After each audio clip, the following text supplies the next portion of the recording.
شباب تاني اعدادي، ازيكم؟ يا رب تكونوا كويسين وبخير، ويا رب دايما ناجحين وشاطرين ومتفوقين. طيب احنا خلاص يعتبر في الاجزاء الاخيره من المنهج بتاعنا. احنا وصلنا ليونت 3 ليسن 2، وده اخر جزء بيولوجي. احنا المنهج عندنا في كل السيكتورز بتاعت الساينس، عندنا فيزيكس، عندنا كيمستري، عندنا بيولوجي، عندنا جيولوجي، عندنا كل السيكتورز.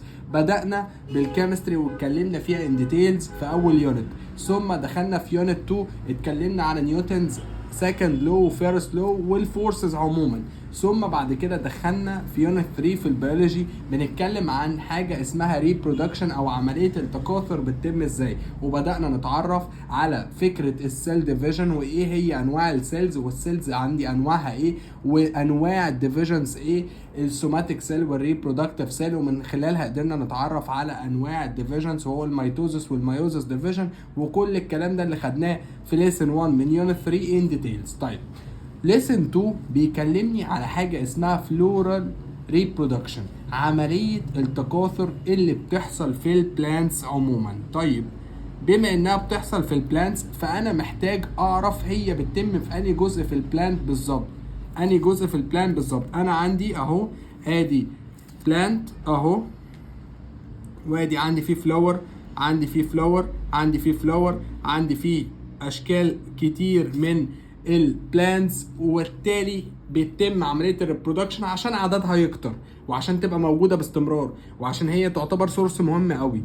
اذا ايه الجزء اللي موجود في البلانت اللي لازم يكون موجود باستمرار، متوفر باستمرار، منتشر في الحياة كلها، في الارض كلها، عشان هو سورس قوي جدا للانرجي بتاعتنا كلنا اللي بنتغذى عليها، هو الفلاور. يبقى الفلاور هو جزء مهم جدا في البلان، علشان هو اللي شايل السيكشوال ريبرودكشن، او عشان هو اللي بيتم فيه عمليه السيكشوال ريبرودكشن، عشان هو فيه الاورجنز اللي مسؤوله عن الريبرودكشن، ايا كان ميل او فيميل، فهو متشال ومتحوش جوه الفلاور. يبقى ده بمنتهى البساطه. يبقى يجي يقول لك ايه هي الفلاور؟ واتس ذا فلاور؟ ايه هي الفلاور؟ هو الاورجن اللي مسؤول عن عمليه الريبرودكشن، هو الاورجن اللي شايل جواه الاجزاء او الاورجنز اللي مسؤوله عن عمليه الريبرودكشن. يبقى هو اورجن شايل اورجنز، اورجن شايل اورجنز، يبقى اتس the organ of sexual reproduction. حلو جدا. It's the organ of sexual reproduction in flowering plant. في البلانت اللي بتنتج flowers، وهي اكتر على فكرة نباتات موجودة هي اللي بتنتج flowers. It's short stem، زي ما حضرتك شايف كده، هو جزء صغير، جذع صغير قوي، short stem whose leaves، اللي الاوراق بتاعته زي ما حضرتك شايف كده are modified to perform reproduction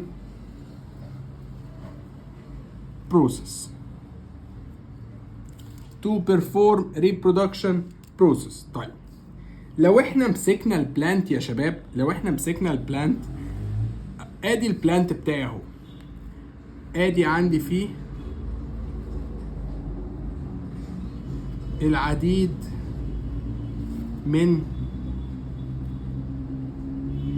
اوراق الشجر والبلانتس، فبالتالي انا عندي مجموعه من المسميات لازم نكون عارفينها، عندي مجموعه من الاكسبريشنز والمسميات لازم حضرتك تكون عارفها وعندك علم بيها، عشان لما تتكرر معانا يبقى انت سمعتها مره واثنين وثلاثه.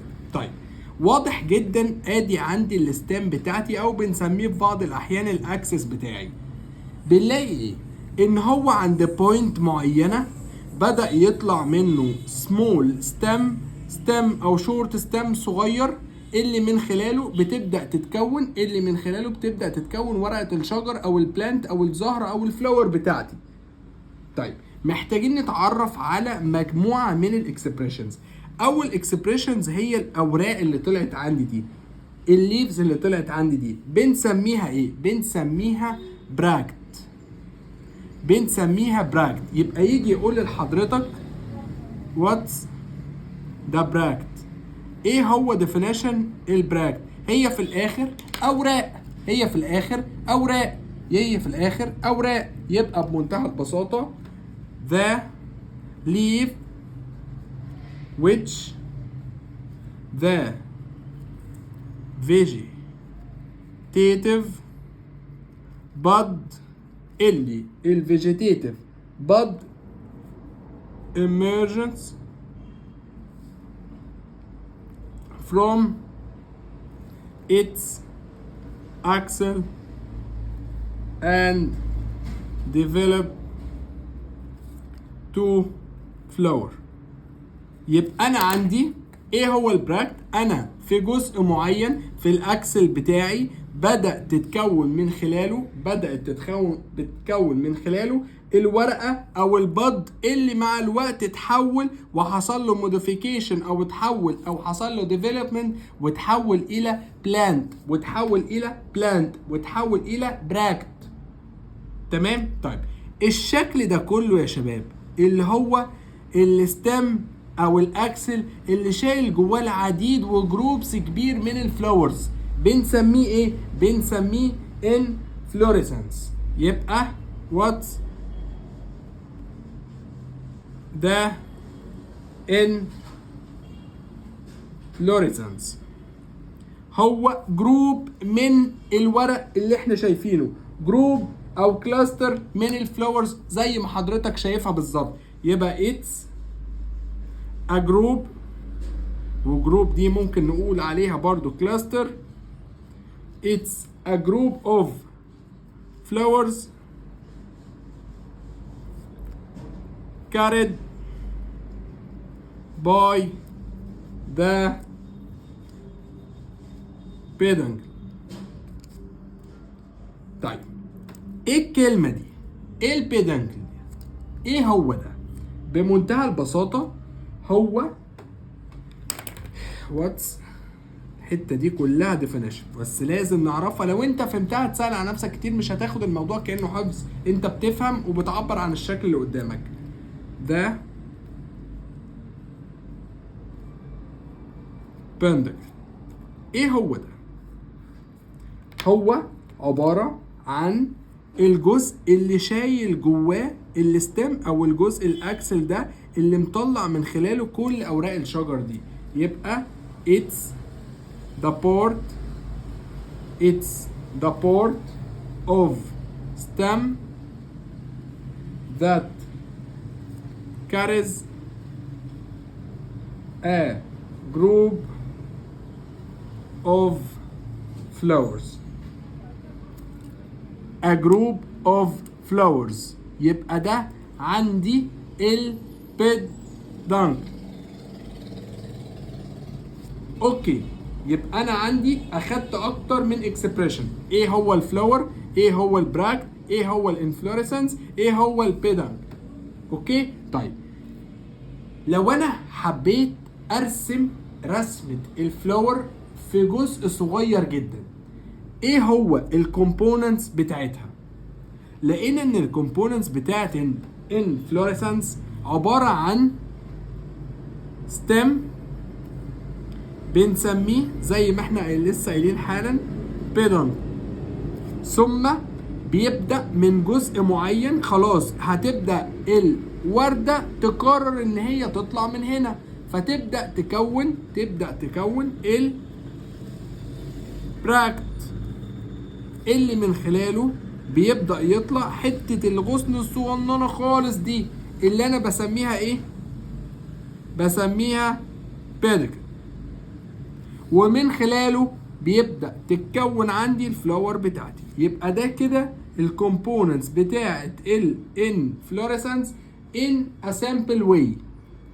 بطريقة مبسطة الكومبوننتس بتاعت الورقة كاملة من اول ما الستم يقرر جزء منه يكون بادكل او جزء حته جزء صغير اللي هتبدا تتكون منه الورده بتاعتي، اللي هتبدا تتكون منه الفلاور بتاعتي. طيب محتاجين احنا دلوقتي نتعرف على ايه هم انواع الانفلوريسنس، ومحتاجين نتعرف على مكونات الفلاور. طيب تعالوا نتعرف على انواع الانفلوريسنس، شكل الفلاورز اللي بتتكون، شكل البيديكل اللي بيتكون، شكل الفلاورز والدايركشنز بتاعتهم وطريقه تكوينهم وطريقه الدايركشن بتاع الاوبننج بتاعهم. كل دي حاجات محتاجين نتعرف عليها. يبقى تاني حاجه ايه هي التايبس اوف inflorescence. بص يا صديقي، يبقى ده تاني حاجه محتاجين ان احنا نتعرف عليها. اول نوع معايا اسمه سامبل رسمي. طيب ده شكله بيبقى عامل ازاي؟ بص يا صديقي، ده عباره عن بيديكل طويل قوي كده. يبقى عندي one long main peduncle. ده اول حاجه. يبقى انا عندي long main peduncle، ثم بيبدا يتكون من خلاله الفلاورز.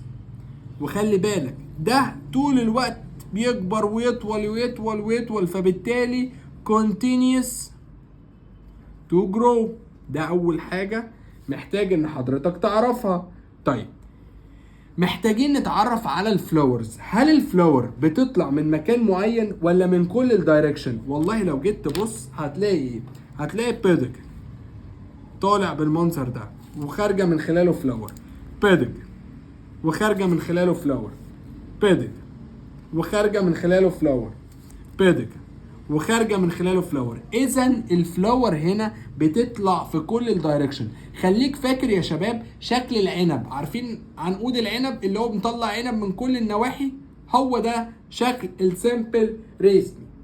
تمام؟ يبقى ده اول حاجه.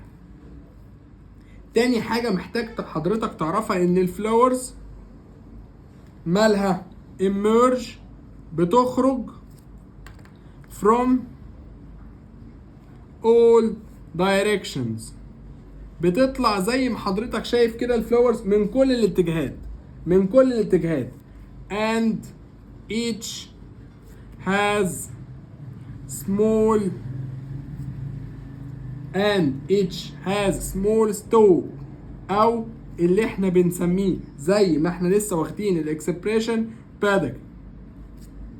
يبقى ده تاني حاجه. يبقى انا عندي لونج تشين بس سمول باديكل. انا طبعا رسمه لك كبير هنا عشان يبقى واضح بالنسبه لك ان هو طالع من كل الدايركشنز. طيب ده اول حاجه. تاني حاجه تفتكروا الفلاور بقى عندي اللي بتفتح الاول اللي بيحصل لها بلومنج اللي فوق ولا اللي تحت؟ انا لما جيت ارسمها عملت ايه؟ ادي البيديكل والفلاور نفس القصه، فانا رسمتها ايه؟ من تحت لفوق، من بوتوم تو توب.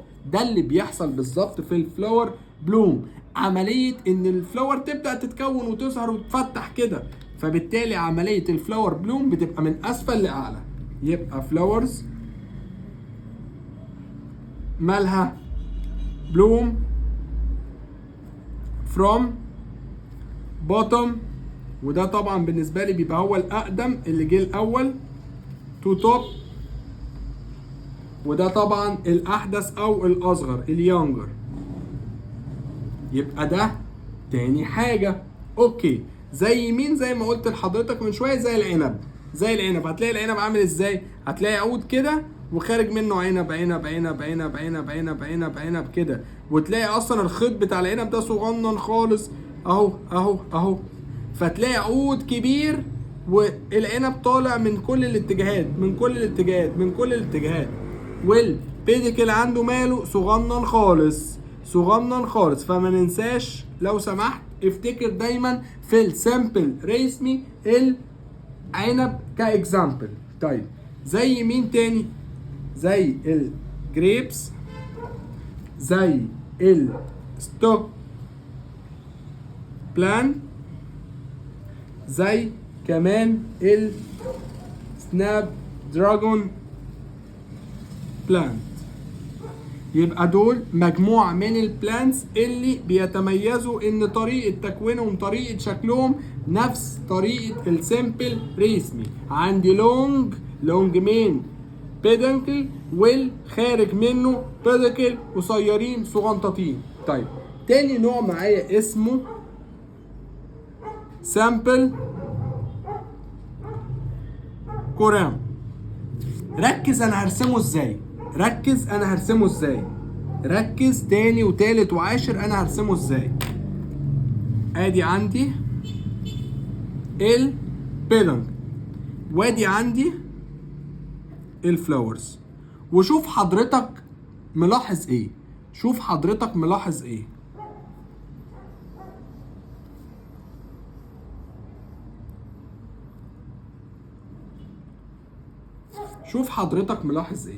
واضح قوي يا مستر ان انا عندي الجزء ده الستيم، حته الستيم دي، حته البيدنكل دي صغننه قصيره. ده اول حاجه واضحه جدا ان هي شورت. تاني حاجه واضح ان انا عندي الجزء بتاع الفلاورز طالع ان بوث سايد، مش ان اول دايركشن بقى، طالع يمين والشمال بتاعنا.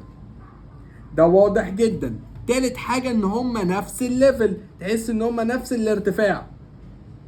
يبقى ده عندي مواصفات السيمبل الكريم. طيب يبقى it has one short main peduncle. ده اول حاجه. هنا خلي بالك من الكلمه دي، انا قايل لك ايه؟ continues to grow، بيفضل يكبر. بينما هنا ما عندوش الاوبشن ده. لما يكون عدد معين من الفلاورز يقف على كده. يبقى stop growing after forming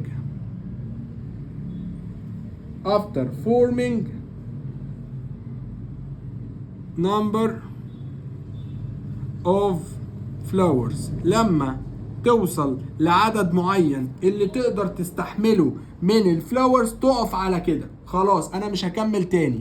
تقف على كده، خلاص انا مش هكمل تاني. حلو جدا. يبقى ده اول حاجه.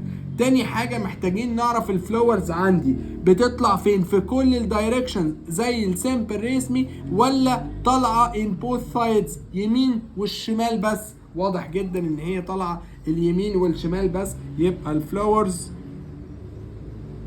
emerge at both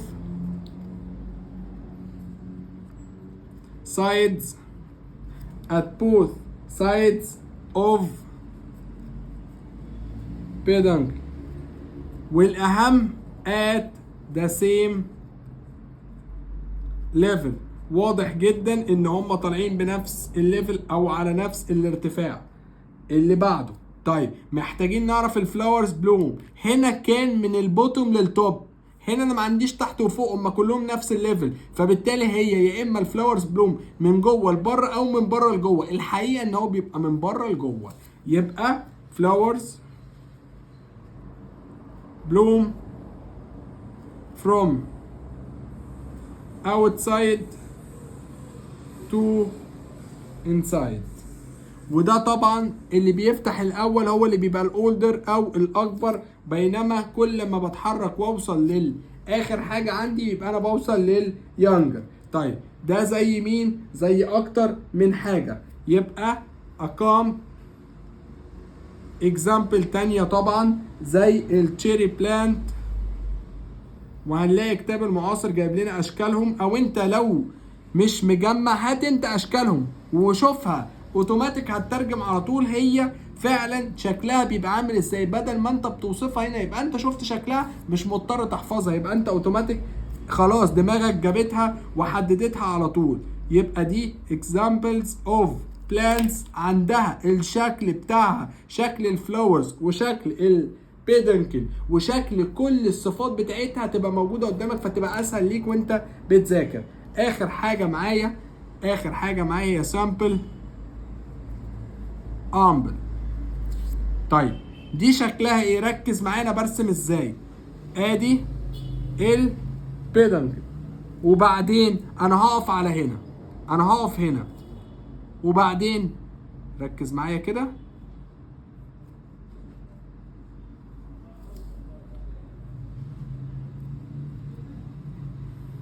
حضرتك ملاحظ ايه؟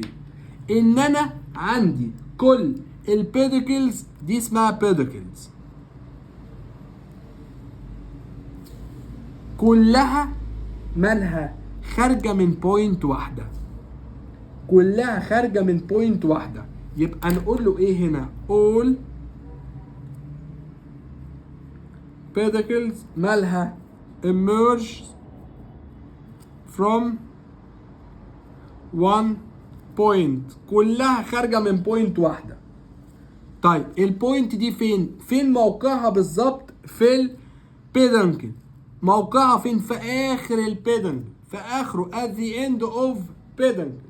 يبقى at the end of peduncle. حلو جدا. وبعدين الفلاورز بتاعتي حركتها ايه؟ هنا كانت من البوتوم للتوب، هنا كانت من الاوتسايد للانسايد. امال هنا هيحصل لها ايه؟ هيحصل لها نفس القصه، ان هي هتبدا تحصل لها بلومينج من بره لجوه. هيبدا يحصل لها بلومينج من بره لجوه. ده اول حاجه. تاني حاجه، واضح هنا ان البيديكل كله ايكوال. بص ركز، هتحس ان كلهم ايكوال لبعض، وده ما كانش موجود في اي حاجه تانية. يبقى الفلاورز emerged from one point and pedicles are equal. ركز في الكلمة دي. يبقى انا كل واحدة فيهم بتتميز بمجموعة من الحاجات. بمجرد ما ترسم انت الشكل اوتوماتيك خلاص هيجمع دماغك على طول المواصفات بتاعتها، اوتوماتيك هيجمع الصفات بتاعتها. طيب بعد كده الفلاور بلومينج، يبقى الفلاورز بلوم from outside. واتفقنا طالما اول جزء هو اللي بيفتح يبقى ده الاولدر بالنسبه لي، ده الاقدم، ده اللي طلع الاول. to inside. اللي بعده ان انا عندي الاكزامبلز ليها هي شبه الامبريلا، زي ما انت شايف لو احنا قفلنا دي كده تلاقي بقت شبه الامبريلا، فده حقيقه. يبقى it looks like tent خيمه or umbrella. وبعدين زي ايه؟ زي اكتر من حاجه. زي عندي في بلانت اسمه الجارليك بلانت، وعندي بلانت تاني هو الاونيون. يبقى دي كلها examples للبلانتس. يبقى دول انواع الانفلورسنس. طيب لغايه دلوقتي انا ما جبتش سيره المين بتاعي اللي هو الفلاور. انا كل ده بتكلم على شكل البلانت، شكل الستيم اللي هيبدا يكون الفلاور. طب ما تيجي ندخل جوه الفلاور بقى بشكل اكبر. تعالى نتعرف على شكل الفلاور بيكون عامل ازاي، ومكوناتها بتبقى عامله ازاي، وهم كام مكون اصلا. ركز معايا بقى في البوينتس اللي جايه دي لو سمحت. ممكن تاخد بريك دقيقه وترجع تكمل. بص يا صديقي، لما جينا نتعرف على الاستراكشر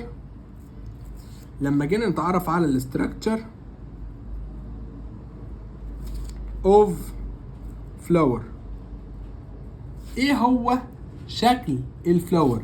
ايه مكوناتها؟ يعني انت كبني ادم ليك شيء معين، ليك مجموعه من السيستم، كل سيستم مسؤول عن حاجه. digestive system عندك اكسكريشن سيستم او الجهاز اللي مسؤول عن عمليه ان انت تتخلص من الويست بتاعتك. عندك كل جسمك مليان مجموعه من السيستمز. طب ما تيجي نتعرف على البلانت الفلاور، ايه مكوناتها؟ لقينا ان هي شكلها كالاتي. ادي عندي الفلاور، ادي عندي البيدنكل، يبدا يطلع بيدنكل من خلاله بتبدا تكون الفلاور. هنبص هنلاقي ان الفلاور مالها بتتكون من اوراق شجر لونها اخضر كده اللي انت بتلاقيها تحت الفلاور، ثم تبدا تتكون عند حضرتك الفلاور نفسها، ثم تتكون عند حضرتك الفلاور نفسها. ادي الباد اللي بيبدا من خلاله يكون الفلاور نفسها. يبقى ده بمنتهى البساطه شكل الفلاور. طيب في نقطه هنا محتاج ان انا اتكلم فيها. عندي في نقطه هنا زي ما حضرتك شايف قبل ما يبدا كل الفلاور تتكون، حته كده ناعمه جدا خفيفه جدا، ملمسها مختلف تماما، ملمسها مختلف تماما. طيب اللي ليها ملمس مختلف دي اللي هي الجزء ده بنسميه ايه؟ بنسميه ريسبتكل، ريسبتكل بنسميها ريسبتكل. ثم عندي اوراق الشجر دي، اوراق الشجر دي او الاوراق الخضراء دي بنسميها كيلكس. ثم الاوراق بتاعت الوردة نفسها بنسميها كرولا. يبقى دول مجموعة من مكونات الفلاور. طبعا دي في منها كتير قوي، ولكن احنا راسمين واحدة بس عشان نتعرف على مجموعتها، نتعرف على الكومبوننتس بتاعتها. بس خلي بالك الفلاور عندي دول اجزاء رئيسية في الفلاور، بس انا ما قلتش لحضرتك بقى ايه الجندر بتاع الفلاور دي. ما الفلاور ممكن تطلع ميل، يعني عندها الاورجن اللي بيميزها كميل، وفي فلاور عندي بتبقى فيميل يعني عندها الاورجن اللي بيميزها كفيميل، وعندي فلاور تانية بتكون باي سيكشوال. يعني ايه؟ يعني ميل وفيميل في نفس الوقت. طب يا مستر ممكن بقى ترسم لي الحواديت دي كلها اللي انت بتقول لي عليها؟ تعالى نرسم الفلاور بشكل اكبر. لو انا بصيت على الفلاور كده وهي كبيرة هلاقي ان انا عندي ده الجزء اللي لسه هيكون باقي اجزاء الفلاور. انا لغايه دلوقتي مفيش فلاور طلعت. عندي الجزء اللي هو الناعم اللي ليه ملمس ناعم اسمه ايه؟ اسمه ريسبتكل، اسمه ريسبتكل. تمام؟ طيب يلا ندخل في الفلاور نفسها. اتفقنا ان اول جزء فيها هو الجزء اللي بيكون لونه اخضر، اللي بيكون حوالين الوردة اللي بيكون لونه اخضر، ده بنسميه ايه؟ بنسميه كيلكس، بنسميه كيلكس. طيب بعد كده عندي في الفلاور نفسها، بعد كده عندي في الفلاور نفسها ادي ايا كان بقى شكل الفلاور عامل ازاي، يبقى ده بنسميه الكرولا. وده احنا رسمناه هنا ولكن كان بطريقه صغننه هنا واحنا راسمينه كبير. طب تعالى بقى نتعرف على مكونات الميل فلاور والفيميل فلاور والبايسكشوال. طب تعالوا نرسم البايسكشوال عشان يبقى موجود معانا الميل والفيميل مع بعض. الميل فلاور بيبقى عندها حاجه اسمها ستيمن. الستيمن ده بيتكون من تيوب بالمنظر ده، واخرها فيه كوره، اخرها فيه سيركل. السيركل دي بنسميها انثر، وده اللي شايل جواه البولين جرين اللي هو الجاميتس اللي بالنسبه للميل اورجن في البلانت اهو مره تانية. طيب ده اللي بيميزها كميل. طب لو هي فيميل هنلاقيها عامله في اورجن جواها شبه الفلاسك كده، بص شبه الفلاسك بالظبط، عباره عن الاوفيول او الاوفري اللي شايل جواها الاوفا او شايل جواها الاوفا او شايل جواها الاوفري او شايل جواها الاوفيول. يبقى اللي بره الخارجي ده اسمه اوفري، شايل جواها ايه؟ شايل جواها الاوفا. وبعد كده في تيوب بالمنظر ده اسمها ايه؟ اسمها ستايل. بينتهي بايه؟ بينتهي بستجما. كل ده هندرسه دلوقتي ان ديتيلز، ولكن انا بوريك شكل الوردة في حالة ان انت حضرتك عايز تشوفها ان ديتيلز. دي مكوناتها، ودي على فكرة دي باي سيكشوال فلاور. عرفت منين؟ عشان هي عندها الجزء اللي بيميزها كميل اهو الازرق ده، والجزء اللي بيميزها كفيميل اللي موجود في السنتر او اللي موجود في النص او اللي شبه الفلاسك بالظبط. يبقى ده مكونات الفلاور. طب تعالوا بقى نتعرف عليها واحده واحده. اول حاجه، اول ديفينيشن، الريسبتكل. ده عبارة عن ايه؟ زي ما احنا قايلين اللي هو السمول بورت اللي هو ليه ملمس مختلف شوية، اللي هو ده اخر جزء في البيديكل، اخر جزء في البيديكل اللي هيبدأ من فوقيه تتكون اجزاء الفلاور. يبقى it's a swollen port at the end of flower pedicle.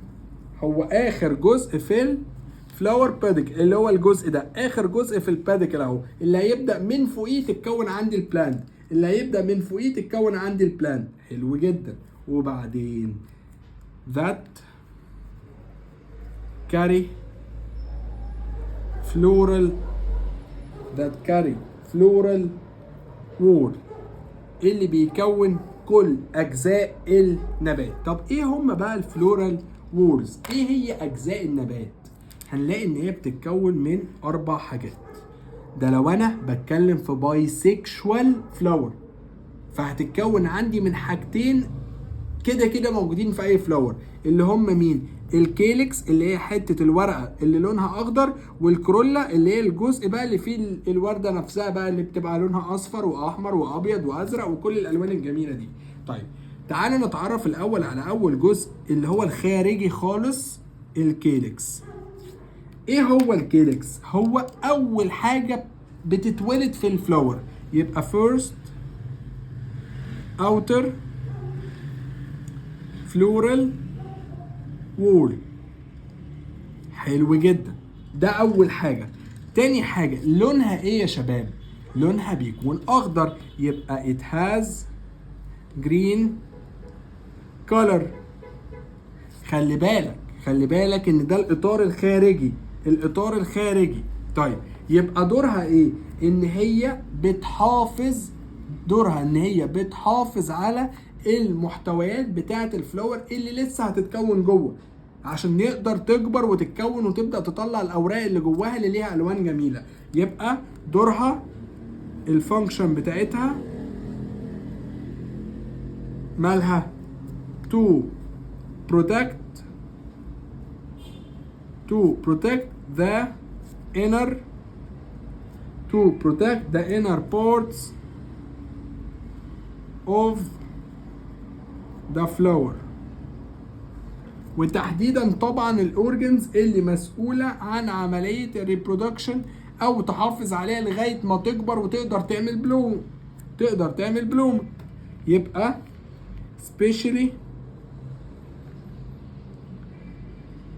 especially before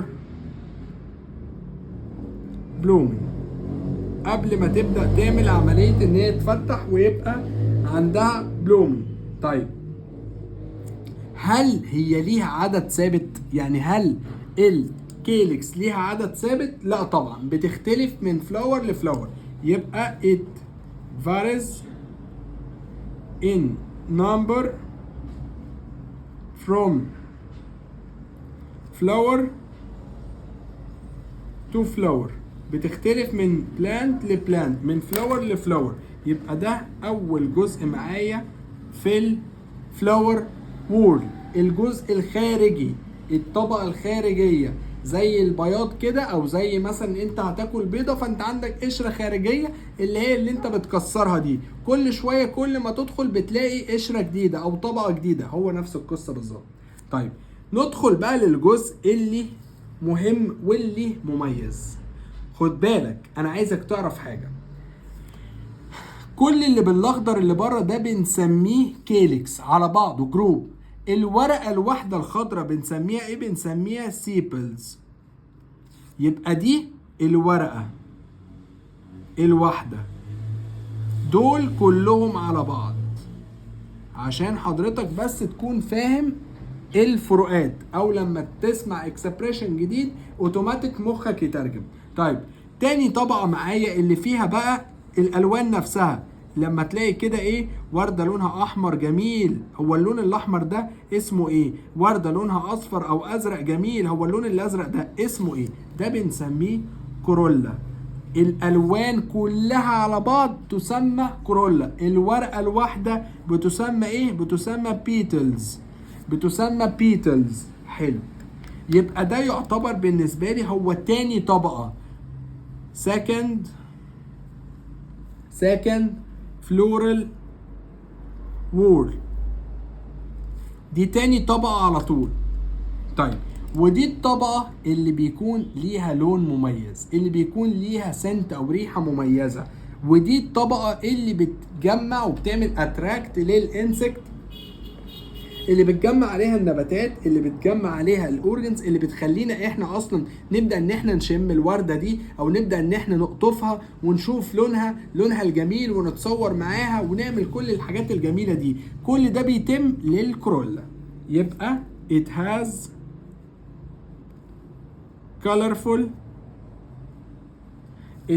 colorful leaves اللي احنا بنسميها البيتلز زي ما قلت لحضرتك.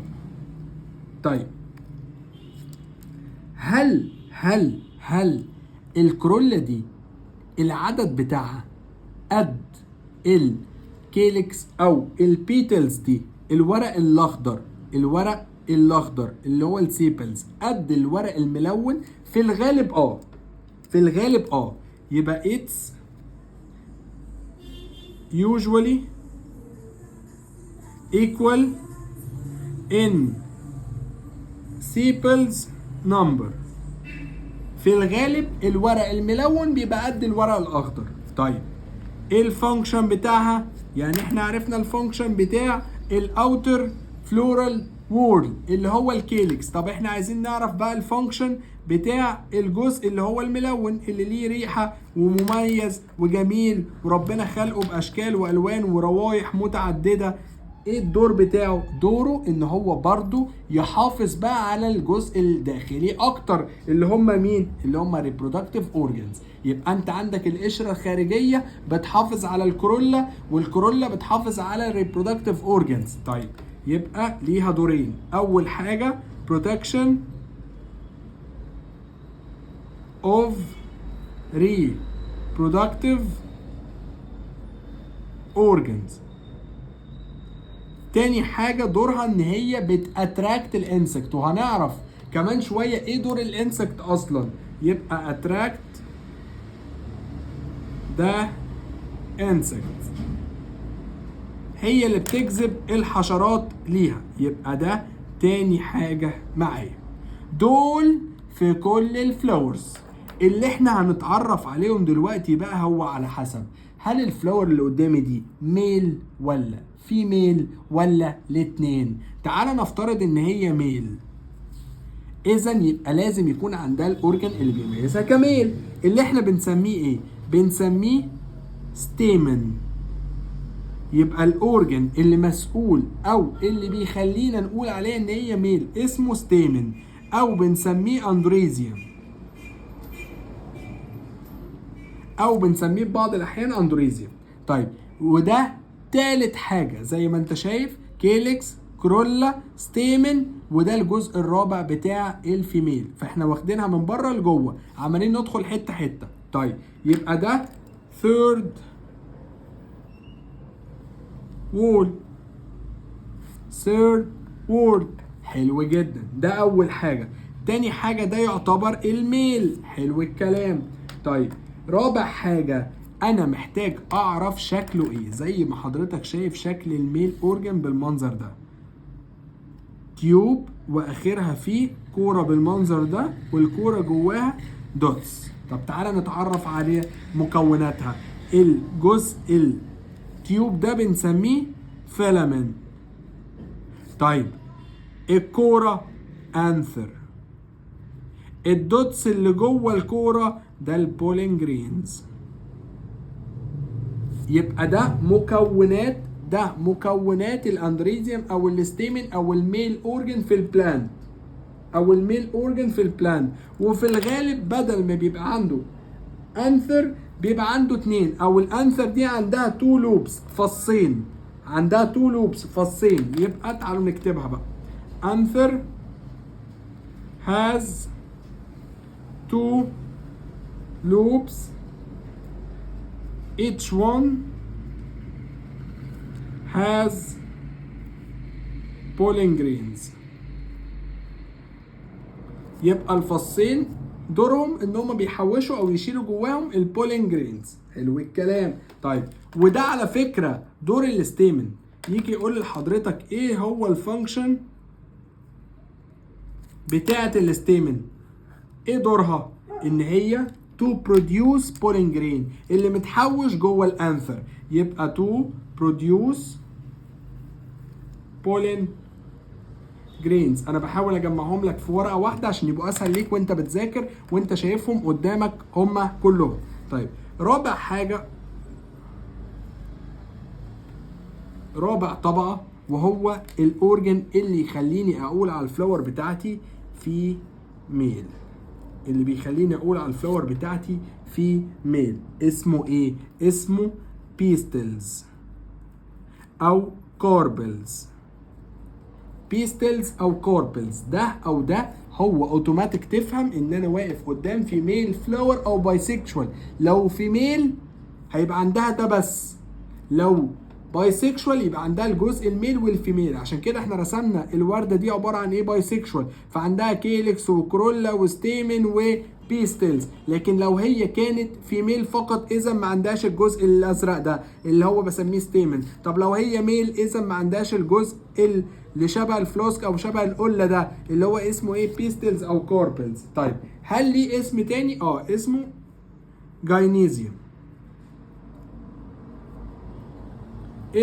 جاينيزيوم. حلو. وده الطبقه الرابعه، انا خارجها اهو من بره لجوه، كيلكس كرولا ستيمن بيستلز. يبقى ده فورث وورد، هي الطبقه الرابعه. ده اول حاجه. تاني حاجه هو الفيميل اورجن اللي بعده، شكلها عامل ازاي؟ فلاسك واخرها فيه جزء مقعر كده. الجزء ده اسمه ايه؟ واللي جواها شايله ايه؟ والتيوب دي اسمها ايه؟ واخرها الفتحه دي اسمها ايه؟ يبقى انا عندي هنا محتاج اتعرف عليهم كلهم. اولا الجزء المقعر ده اسمه ايه؟ اسمه اوفري. شايل جواه ايه؟ الدوت دي اسمها اوفا. طيب التيوب دي اسمها ايه؟ اسمها ستايل. اخر جزء هنا اسمه ايه؟ اللي هو اول حاجه بالنسبه للبولين جرين. لو انا عندي بولين جرين هتمشي تمشي تمشي وتوصل لهنا، اول جزء هيستقبلها ايه في الفيميل اورجن؟ هو الاستجما. يبقى ده رابع حاجه. طيب يبقى ده اسمه ايه؟ اسمه كوربلز او بيستلز. مكوناته اهي زي ما حضرتك شايف. يجي يقول لحضرتك ايه هو الفانكشن بتاعها؟ ايه هو الفانكشن بتاع الفيميل اورجن؟ اتفقنا ان هي مسؤوله عن تو بروديوس الجاميتس اللي هو يسمى اوفا او اوفيول. يبقى تو بروديوس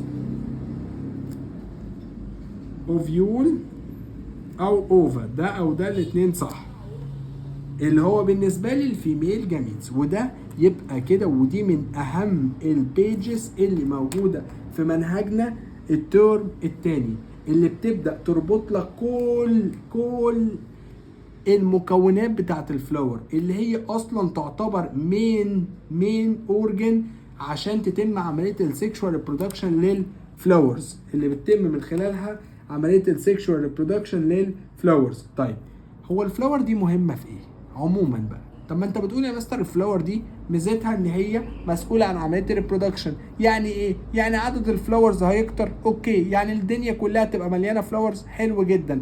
طب انا بقى كبني ادم استفدت ايه؟ هل انا في بنفيت هتعود عليا من وجود الفلاورز حواليا؟ طبعا ايه ده؟ يعني الفلاورز دي ممكن يبقى ليها استخدام يفيدني انا كبشر؟ طبعا طب ممكن تديني يا مستر مجموعه من الاكزامبل اللي بتاكد ان الفلاور هي حاجه مهمه جدا في حياتي؟ ايه هي شويه important notes نبدأ نتعرف على أهمية الفلاور بشكل أكبر وأكبر وأكبر. إيه هي البنفيت؟ إيه هي البنفيتس of flower for human؟ ممكن يجي يقولك explain، هل ليها دور؟ طب زي مين؟ عندي 3 من الفلاورز المهمين قوي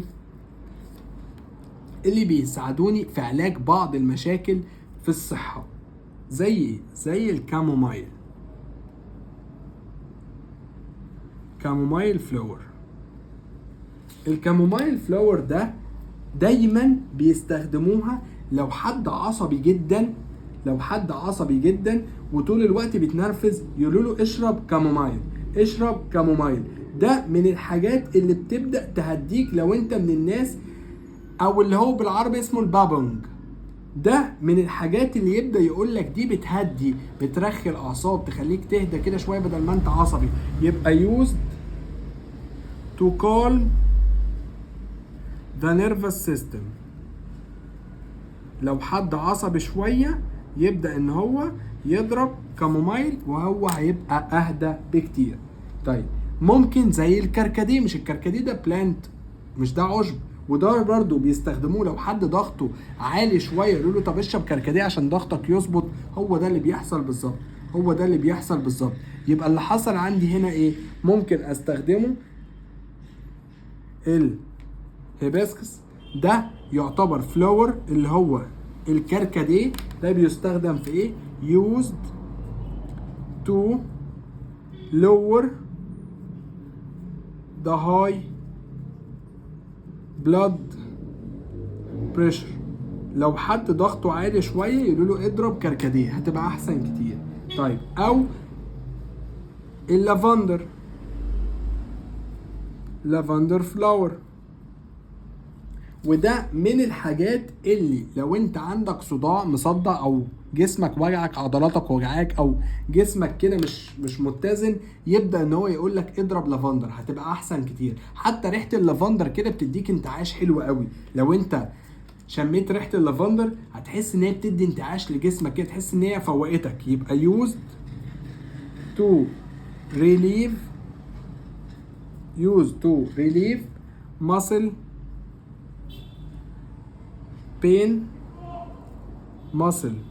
pain and headache.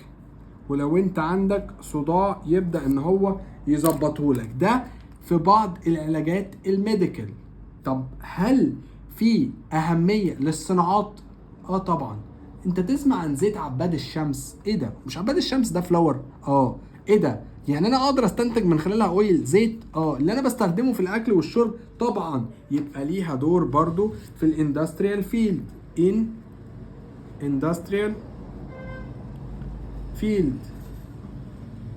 ازاي ان انا بقدر استخدم الميه بتاعتها كمان؟ لو انت تسمع عن حاجه اسمها ماء الورد او ميه الورد اللي بيستخدموها في الشربات والحاجات دي، طب ما ده اصلا جزء مهم جدا. بيبداوا يستخدموا البيتلز او الاوراق اللي هي الكرولا. اتفقنا الكرولا دي هي كل الالوان مع بعض، اللي هو 10 ورقات لونهم احمر، لكن الورقه الواحده لونها احمر بنسميها بيتلز. فالبيتلز دي بنقدر نستخدمها ان احنا نطلع منها روز اويل او روز ووتر. يبقى petals of some flowers production. نقدر نستفيد بالبيتلز دي ان انت تستخدمها of rose oil او rose oil and rose water اللي هما بيستخدموها في الشربات والكلام ده، والكلام ده بيحصل على فكرة في الفيوم وفي الأراضي الزراعية طول الوقت. في الاراضي الزراعيه طول الوقت. طيب عندي بس مجموعه من النوتس كده محتاج ان حضرتك تعرفها، وهي in some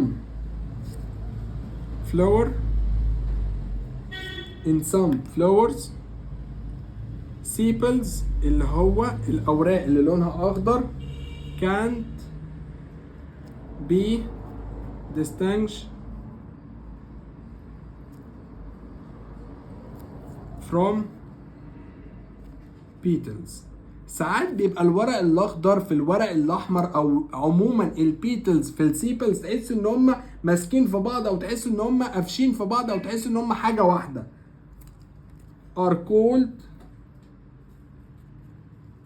are called perianth. زي ايه؟ زي في فلاور اسمها دافويل، فلاور اسمها دافودل، دال فلاور. ودي هتشوفها في كتاب المعاصر شكلها عامل ازاي. هتلاقي عباره عن الجزء بتاع السيبلز ماسك في الجزء بتاع البيتلز، تحس ان هم حاجه واحده ولكن هم مختلفين، تحس ان هم في كولكشن ما بينهم، ولكن ده لوحده وده لوحده. طيب ده مجموعه من الفلاور. في فلاورز تانية عندها نقص شديد في البيتلز والسيبلز، لا عندها ورق اخضر كتير ولا عندها ورق ملون كتير، وبنسميها نيكد فلاور. يبقى عندي مجموعة تانية some flower lack both of، عندها نقص في اكتر من حاجة. في ايه؟ في السيبلز and petals.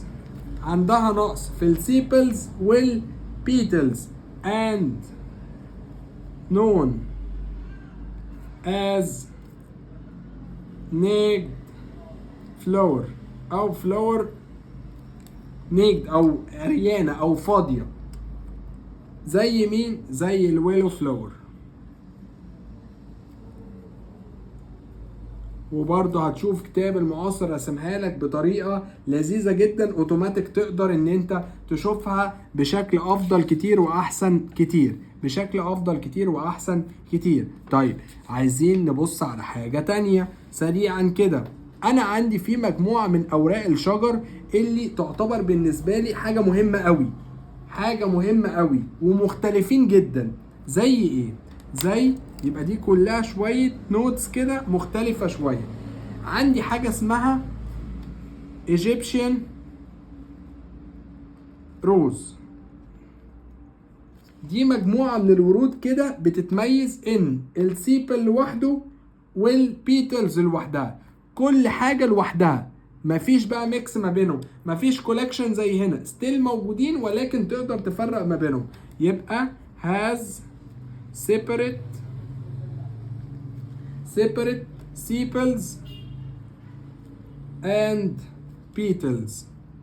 ده لوحده وده لوحده، وده لوحده. فنركز في الاجزاء دي يا شباب، عشان هو ممكن يسيب كل حاجه ويجيب لك الحاجات اللي انت ممكن تنساها او اللي انت ممكن تتلخبط فيها. فلازم تركز فيها ولازم تصحصح فيها، عشان هي دي والله اللي بيبداوا يختاروها ويبداوا يشوفوا مين مذاكرها ومين لا، مين واخد باله منها ومين لا.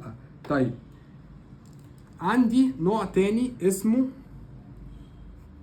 بيتونيا، وده نوع اخر من الورود. وهنا في الحالة دي بتحس ان السيبلز والبيتلز في فيوجن ما بينهم، تحس ان هم داخلين في بعض، حاصل ما بينهم ميكس، تحس ان هم حاجة واحدة، ولكن هم مش حاجة واحدة. يبقى has fused sepals and petals. طب الجزء ده برضو ممكن يجي لنا ازاي؟ ممكن يجي لحضرتك complete او choose، يجي يقول لك one of the examples of separate sepals and petals flower هي ميني الايجيبشن روز، وهتلاقي برضو شكلها في المعاصر. لكن لو انا عندي فيوز او حاصل ما بينهم كومباينيشن، او تحس ان هم حاجه واحده كده، زي مين؟ زي البيتوني. فعايزك تركز فيهم وتخلي بالك. طيب ساعات في بعض الاحيان يا شباب بيحصل بعض الامراض للاشخاص ومحدش بيبقى عارف ايه السبب. عندي واحد من ضمن الميديكال اويرنس اللي عايز حضرتك تهتم بيها وتخلي بالك منها. واحدة من ضمن الميديكال اويرنس، عندي حاجة اسمها ميديكال اويرنس. عندي حاجة اسمها هاي فيفر، سخونية بشكل معين بشكل غريب شوية، واصلا سببها غريب جدا. اسمها حمى القش. ايه ده؟ قش ايه يا مستر الكلمة دي؟ بص يا سيدي، ده الترجمة الحرفية بتاعتها. طيب في بعض الاحيان بنلاقي شخص عنده كحة وزكام وسخونية ومحدش بيبقى عارف ايه السبب. ساعات في بعض الاحيان الناس اللي بتبقى ساكنة جنب شجر كتير، وتحديدا لو ميل فلاورز، لو شجر فيه فلاورز ميل يعني طول الوقت بتطلع بولين جرينز، ساعات البولين جرينز دي ممكن يجي لحضرتك منها حساسية او يجي يحصل لحضرتك انفلاميشن منها. الانفلاميشن ده بينتج عنه سخونية للجسم، فبالتالي يبقى it's an inflammation caused by immune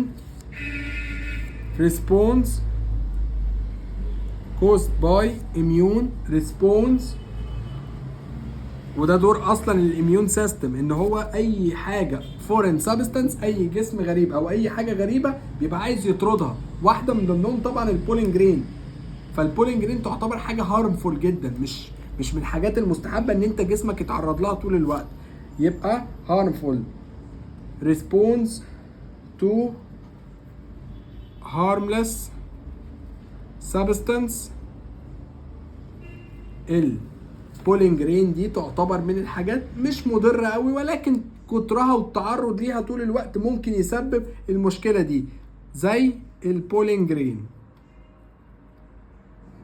وساعات على فكرة لو انت راكن، لو عندك عربية او بابا او ماما عنده عربية وراكن جنب فلاور او شجرة تعتبر ميل، دايما هتلاقي الازاز او الشباك بتاعك فيه نقط نقط نقط نقط نقط على الازاز. تأكد النقط دي هي البولين جرينز. يعني انت لو واقف قدام شجرة او تحت شجرة ونزلت جيت تركب العربية مع بابا او مع ماما ولقيت الازاز كله منقط، تأكد ان الشجرة اللي انت تحتها او الفلاور اللي انت حواليها دي ميل فلاور. ده وجود ايه؟ وجود البولين جرينز المستمرة اللي خارجة من البلانت. طيب ايه هي السيمتومز؟ ايه هي اعراض المرض ده؟ دايما هتلاقي سنيزنج، دايما هتلاقي فيه ووتر اي. يعني ايه؟ دايما هتلاقي عينيك كده تحس ان هي مدمعه، عينيك طول الوقت هتحس ان هي مدمعه، وطول الوقت فيه سنيزنج، يعني فيه عمال تعطس. يبقى سنيزنج اند ووتر اي، وعينيك مدمعه سيكه، وعينيك مدمعه شويه. طيب اعمل ايه؟ ايه هي البريكوشنز؟ ايه هي الاحتياطات او الحاجات اللي ممكن اعملها عشان احمي نفسي شويه؟ ان انت بقدر الامكان تحاول ان انت ما تبقاش قريب طول الوقت من البولين جرينز او من الاشجار اللي فيها بولين جرينز. يبقى keeping away from areas contain pollen grain، من القريات اللي بيبقى فيها بولين جرين باستمرار يستحسن ان انت تبقى موجود بعيد عنها. طيب بصوا بقى، تعالوا بقى ندخل على الفلاور، ونوع من ضمن الانواع اللي انا سميته من شويه باي سيكشوال، ولكن دلوقتي هنسميه تيبيكال. يعني هي فلاور فيها كل الدنيا، فيها كل المحتويات، فيها كل حاجه. خد نفسك دقيقه وتعالى نكمل. معلش يا شباب بعتذر لكم الفيديو اتاخر قوي، بس في ضغط يعني في التصوير غير طبيعي الفتره دي، فمعلش حقكم عليا، احنا اتاخرنا شويه، ولكن ان شاء الله تلحق تذاكر قبل ما ندخل السيشن الجديد باذن الله. طيب هنتعرف دلوقتي على ايه هي التيبيكال فلاور. التيبيكال فلاور هي الفلاور اللي عندها كل ده فورث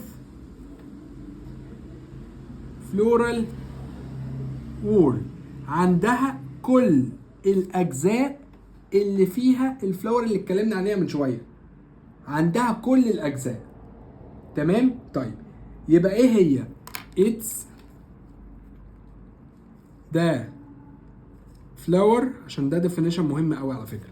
It's the flower whose floral leaves مالها are arranged in 4 floral whorl، اللي عندها كل اجزاء وول بتاعه الفلاور اللي احنا اتكلمنا عنها، اللي هم ايه؟ الكيلكس والكرولا والستيمن والكوربلز، كل اجزاء النبات اللي احنا اتكلمنا فيها. واحده من ضمن التيبيكال فلاور هي مين؟ هي الايجيبشن روز، اللي احنا لسه قايلين من شويه ان مالها. تعال نرجع كده عشان تبقى رابط الدنيا ببعض. الايجيبشن روز هي واحده من ضمن الفلاور اللي عندها سيبريت سيبلز وبيتلز، ده لوحده وده لوحده، وكل واحده فيهم الورقه بورقتها، مش موجودين كانهم حاجه واحده. السيبلز متفرطين والبيتلز برضو متفرطين، وبرضو تقدر ترجع للصور عشان يبقى الموضوع يدخل دماغك بشكل احسن. يجي يقول لحضرتك جيف ريزن ليه تعتبر عندي ايجيبشن، ليه تعتبر عندي الايجيبشن روز is a typical flower، علشان هي عندها كل الفلورال وورد الاربعه. يبقى because it contains the 4 floral whorls، كل الفلورال وولز. طيب بعد كده ايه هو الفلاور جندر او الفلاور 6؟ نوع الفلاور. اتفقنا ان انا عندي نوعين من الفلاور، يا اما بايسيكشوال اللي هي عندها جميع الاجزاء بتاعه الفلاور، عندها الميل والفيميل، عندها الميل اورجن والفيميل اللي هم كانوا مين؟ الميل ده بالنسبه لي يمثل لي الستيمن اللي بيطلع البولين جرين من الانثر، والفيميل ده يمثل لي البيستلز او الكوربلز اللي بتقدر تطلع لي الاوفا في النهايه از جميد. ده زي مين؟ زي التوماتو. ايه ده يا مستر؟ الطماطم تعتبر بالنسبه لي بايسيكشوال؟ زي التوماتو وزي الايج بلانت، الاتنين دول يعتبروا بالنسبه لي بايسيكشوال. يعني ايه؟ يعني عندهم الميل اللي بيميزهم كاورجن والفيميل اللي بيميزهم كاورجن، الاتنين موجودين مع بعض في نفس الفلاور. او ان هي تكون يونيسيكشوال، يعني ايه؟ يعني يا اما ميل يا اما فيميل، هي ما عندهاش الاتنين. يبقى either male or female. زي مين؟ زي اكتر من حاجه، زي البالم تري، النخل يا شباب، ده يا ميل يا فيميل، مفيش منهم ميكس. زي الميز، دي كلها examples للفلاور وانواع الفلاور اللي فيه منها ميل وفي منها فيميل، اللي فيه منها ميل وفي منها فيميل، ده لوحده وده لوحده. وزي حاجه اسمها بامبكن، دي برضو يا ميل يا فيميل، والميل بنميز شكله ان هو بيكون كالاتي، بيبقى شكله كده، بينما الفيميل بيبقى شكلها كده. ده شكل وده ساعات على فكره بتلاقوه على التويلت في المولات او في اي ريستوران او في اي مطعم او في اي كافيه. لو هو عايز يتفزلك عليك ويعمل فيها ان هو مجرم، يعمل لك شكل التويلت او الشكل اللي بيبقى على التويلت بيبقى بالمنظر ده. لو هو ميل هيبقى بالمنظر ده، ولو هو فيميل هيبقى بالمنظر ده. طب لو هو بايسيكشوال ميل وفيميل هتلاقي الشكلين، هتلاقي شكل الفيميل وفي نفس الوقت ده شكل الميل. وهنا انا عندي هنا في 4 وولز، الاربع حاجات، بينما هنا في 3 وولز. فعايز دماغك تبقى شغاله عشان هنا انا يا ميل يا فيميل، فبالتالي انا عندي حاجتين رئيسيه اللي هم مين؟ اللي هم مين الحاجات الرئيسيه؟ عندي الكيلكس، وعندي فيه الكرولا، وعندي فيه الستيمن لو انا ميل، او البيستلز لو انا فيميل، او الاتنين لو انا بايسيكشوال. لو انا بايسيكشوال فعايزين نركز في البوينت دي علشان مهمه قوي قوي قوي قوي، علشان مهمه قوي، هيلعب معاك ويغلس عليك فيهم كتير قوي. طيب هنتكلم دلوقتي في حاجه مهمه قوي، وهي بروسيس تسمى بولينيشن، وهناخد جزء فيها ونكمل اللي فاضل. المره الجايه تكونوا ذاكرتوا الجزء ده عشان برضو ما اطولش عليكم مده الفيديو، عشان تلحقوا تذاكروهم قبل السيشن الجديد. والمره الجايه هندخل في جزء صغير من ليسن 2 من يونت 3، وهندخل في يونت 4 على طول ان شاء الله، عشان يبقى عندنا وقت نعرف نعمل ريفيجن كويسه فيه ان شاء الله يا رب. طيب هنتعرف دلوقتي على بروسيس اسمها بولينيشن. يعني ايه كلمه بولينيشن؟ يعني هو البروسيس اللي بيحصل فيها انتقال للبولين جرين من الميل فلاور الى الاستجما، اللي هو اول جزء في الكوربلز بتاعه الفيميل. عندي هنا يا نجم النجوم 2 اوبشن، عندي هنا في 2 اوبشن محتاجين ان احنا نتعرف عليهم، وكل واحد ليه الكونديشن بتاعه، وعايز اعرف ايه الطرق بتاعه الترانسفير. يبقى عندي هنا 3 اسئله بالظبط، 3 اسئله بالظبط، وبعد كده المره الجايه هنتعرف على واحد واحد فيهم. ايه هي عمليه البولينيشن؟ بالعربي اسمها تلقيح. هو اللي حصل ده الترانسفير اللي تم من البولين جرين للاستجما. يبقى وده مهم قوي، it's the process of transfer of pollen grains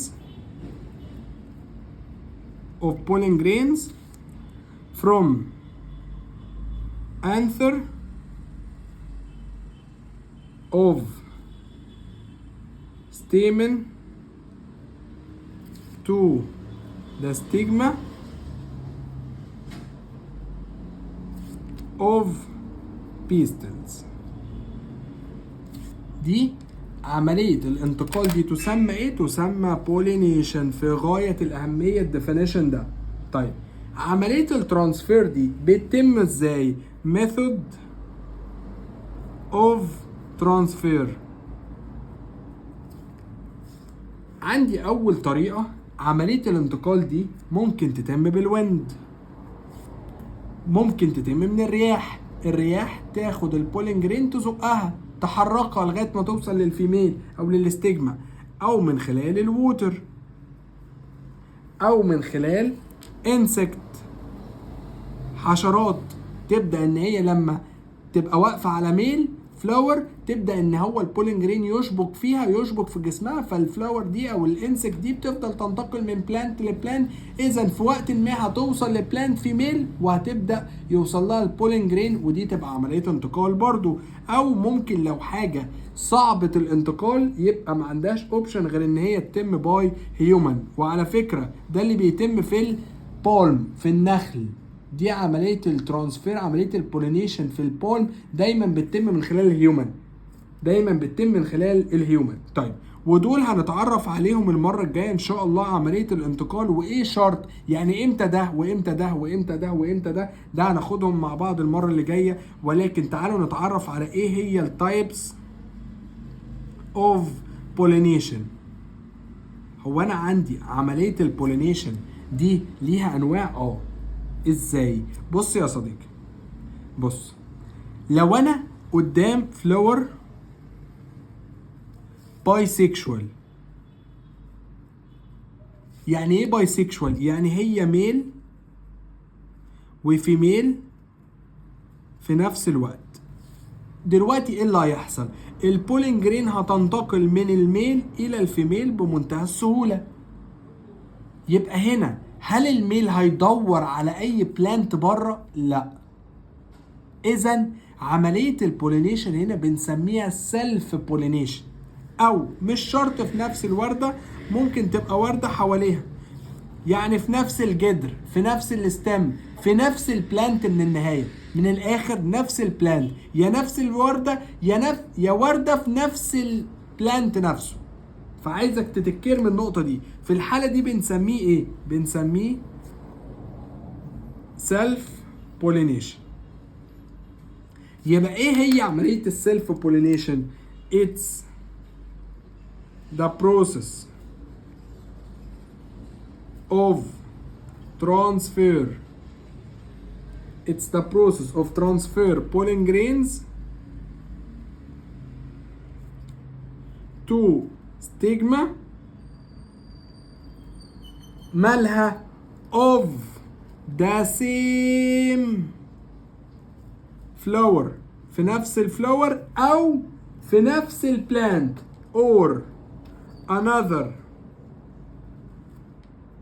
flower in the same plant. يا اما نفس الوردة يا اما نفس الزرع او نفس البلانت، يا نفس الوردة يا نفس الزرع او نفس البلانت. يبقى ده اول نوع معايا. طب النوع التاني؟ لا، الموضوع مختلف. النوع التاني ده مش للبايسيكشوال، امال ده لمين؟ لفلاور ميل.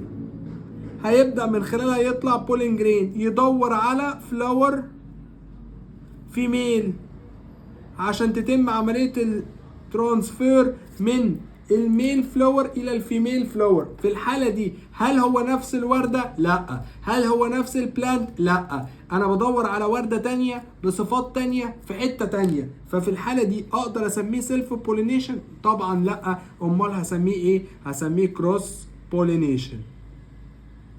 هسميه كروس بولينيشن. يبقى it's the process of transfer of pollen grains to stigma. هل في نفس الفلاور؟ لا طبعا. لا طبعا. on another plant. ولكن لازم يبقى نفس النوع. نخل هيتجوز نخل، وردة اكس هتتجوز وردة اكس، وردة واي هتتجوز وردة واي. ما ينفعش وردة من انواع مختلفة يحصل ما بينهم ميكس. ازاي؟ لازم نفس الكايند of the same kind.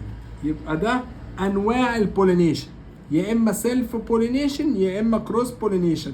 نفس الوردة او نفس البلانت اذا سيلف بولينيشن. وردة اخرى بلانت اخر ولكن نفس النوع يبقى ده كروس بولينيشن. طيب امتى يحصل البروسيس دي؟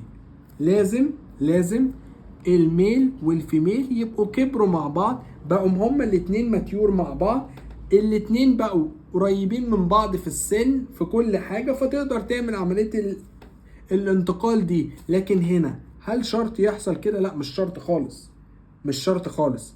زائد ان انا هرسم الجزء الميل والفيميل. اوكي، فعايزك تخلي بالك. ادي عندي الفيميل اهو،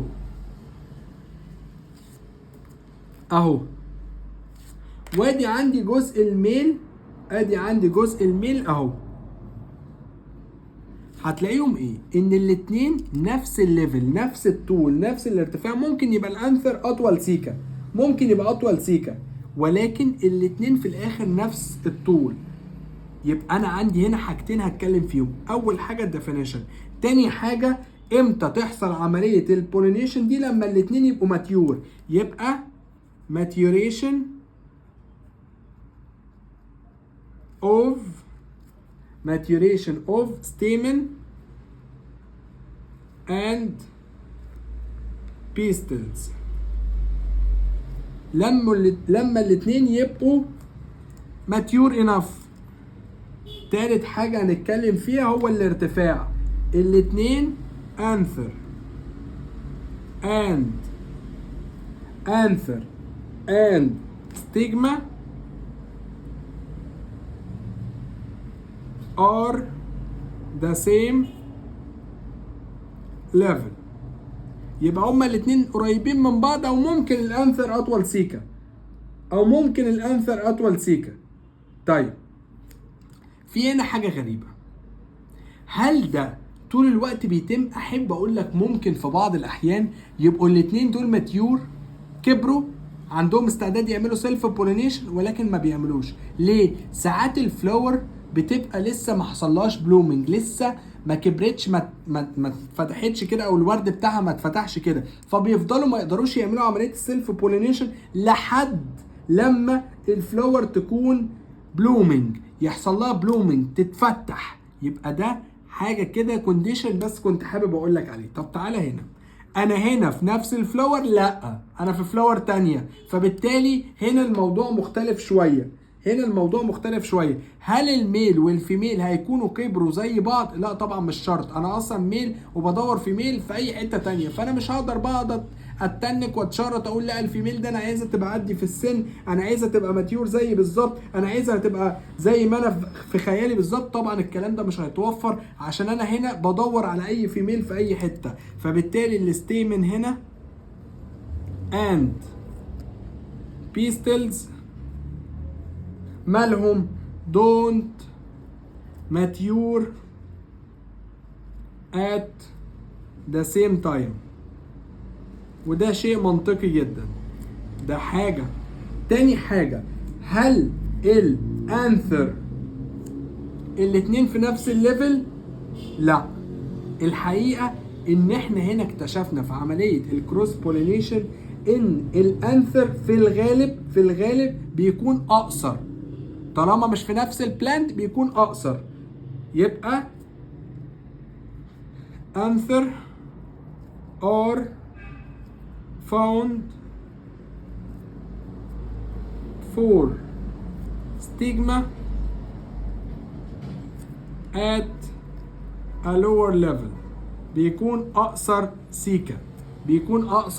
وما ننساش ان كل العملية بتاعة الكروس بولينيشن دي لازم تبقى يوني سيكشوال، عشان هي لو باي سيكشوال هتعمل سيلف بولينيشن، يبقى ده للباي سيكشوال، بينما لليوني سيكشوال بتتم عملية البولينيشن اللي تسمى كروس بولينيشن. هنوقف لغاية كده ونكمل المرة الجاية ايه هي الميثود بتاعة الترانسفير اللي بتتم من خلال الويند او الووتر او الانسكت او الهيومن.